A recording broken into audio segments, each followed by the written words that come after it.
আশীৰ্বাদ লওক মানে ভগৱানৰো আশীৰ্বাদ লওক ৰাইজৰো আশীৰ্বাদ লওক তাততো মোৰ ক'ব লগা নাই আশীৰ্বাদটো বিচাৰিব লাগে চবে আপোনালোকৰ যিটো বিটিআৰত মিত্ৰতা নহয় বিজেপিৰ লগত ডিস্পুট মিত্ৰতা থাকিবনে চাওক আজি নিৰ্বাচন আহি আছে একমহীয়া এটা প্ৰক্ৰিয়া এই একমহীয়া প্ৰক্ৰিয়াত চৰকাৰ গঠন কৰিব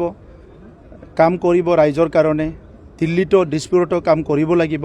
গতিকে ইমান জটিলত আমি যাব বিচাৰা নাই আজিৰ প্ৰায়ৰিটিটো হৈছে যে ইলেকশ্যন আহি আছে ইলেকশ্যনত জিকিব লাগে ইয়াৰ কাৰণে আমিও 40টা সমষ্টিত কাম কৰি আছোঁ আমাৰ দলীয় কৰ্মীবিলাকে খুব উৎসাহেৰে কাম কৰি আছে ৰাইজ আমাৰ লগত আছে দল সংগঠন আমাৰ লগত আহিছে গতিকে ভাল এটা ইলেকশ্যন হ'ব আৰু ইলেকশ্যনটো যিহেতু গণতান্ত্ৰিক দেশৰ এটা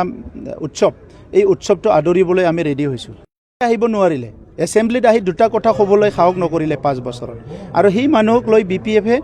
ডাঙৰ ডাঙৰ সপোন দেখিছে যি মানুহৰ এছেম্বলিতে আহিবলৈ সাহস নাই আমাৰ লগত মোকাবিলা কৰিবলৈ এটা উদুখাই দিয়ক আপোনালোকে সুধিব লাগিছিলে এটামান উচ্ছেদ কৰিছে নেকি বুলি কেনে সুধিব লাগিছিলে আপোনালোকে মগে সুধি আছে তাকেতো এইটোতো আজি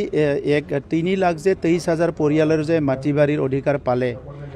বিভিন্ন সমস্যাবিলাক সমাধান হ'ল 70,000 পৰিয়াল যে কিনা বেচা কৰিব পাৰিলে হাগ্ৰামা মহিলাৰ দিনত কেইটা কৰিছিলে 1600 1600 3,23,000 পৰিয়ালৰ সমস্যা সমাধান হ'ল